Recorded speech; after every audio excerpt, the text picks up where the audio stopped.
All right, let's dive into a fascinating puzzle today, one that takes us way back to the very beginnings of human literature. We're going to explore a text whose words haven't changed in over 3,000 years, but its meaning? Well, that's a whole different story. I mean, really think about that for a second. How do you even begin to bridge that kind of gap in time? How do you get inside the heads of people who lived thousands of years before Rome was even a thing, before Socrates was asking questions, before pretty much everything we think of as ancient history? Well, it all boils down to one incredibly powerful idea: interpretation. So to really get a handle on this, we're going to take a journey back in time. We're going to look at one of the oldest and honestly, one of the most profound collections of texts humans have ever created.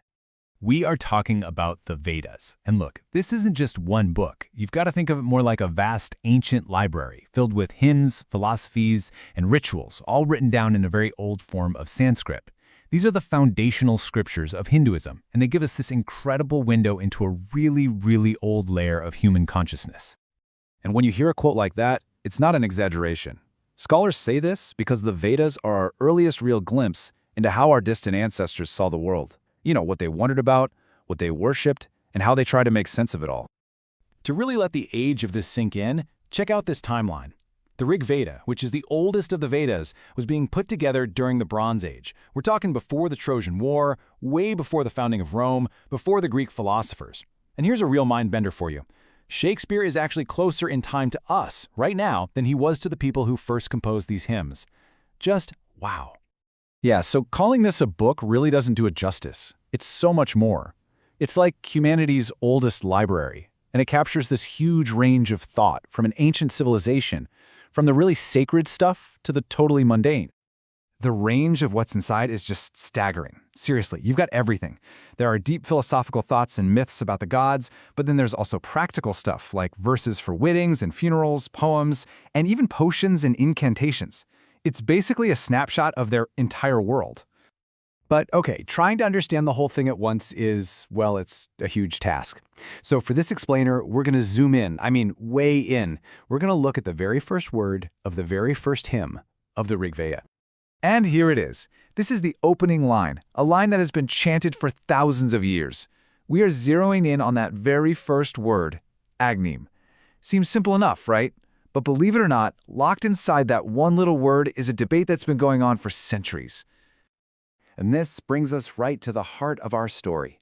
How can one single unchanging word blossom over time into a whole spectrum of different meanings, with each meaning reflecting the time and the mind of the person reading it? So, Agni. The text kicks off by praising Agni. But what exactly is Agni? That simple question has been answered in some radically different ways by some of history's most brilliant minds. Let's just look at three huge examples, each separated by hundreds of years. So you've got Sayana, a scholar from the 14th century, and for him, Agni was the literal god of fire. Simple. Then, jump forward 500 years to the reformer Dayananda Saraswati. He said Agni represented the one supreme being. Then, another leap to the 20th century, where the mystic Sri Aurobindo saw Agni as a psychological force inside every single one of us. It's the same word, but it describes three completely different realities. Okay, let's start with Sayana back in the 14th century. His whole approach was very ritualistic. He saw the Vedas as basically a how-to guide for performing sacrifices. So for him, Agni was the actual literal fire you see on the altar. He was the divine mailman, the one who carried the offerings up to the other gods. It was all very concrete, very physical, and all about the deity. Now let's fast forward 500 years to Dayananda Saraswati. He was a huge social and religious reformer in 19th century India, and he felt that later interpretations had kind of clouded the original pure meaning. So he went back to the language, and he argued that Agni wasn't just a god, it was a name for the one supreme god, the ultimate reality. The focus totally shifts here from a whole group of gods to one single, universal divine power. And finally, we jump to the 20th century with Sri Aurobindo, who offered a psychological interpretation. For him, the real sacrifice wasn't happening on some altar outside of you, but inside your own consciousness. Agni wasn't an external god at all. Instead, it was the divine will, that fiery drive inside all of us that pushes us toward truth and becoming better versions of ourselves. With this view, the entire Veda suddenly becomes a map for inner growth. So who's right? Was it the literal God, the one supreme being, or the inner fire? Maybe asking who's right completely misses the point. Maybe the true power of a text like the Rigveda isn't that it has a single fixed meaning at all. Maybe its power comes from its ability to be reinterpreted again and again.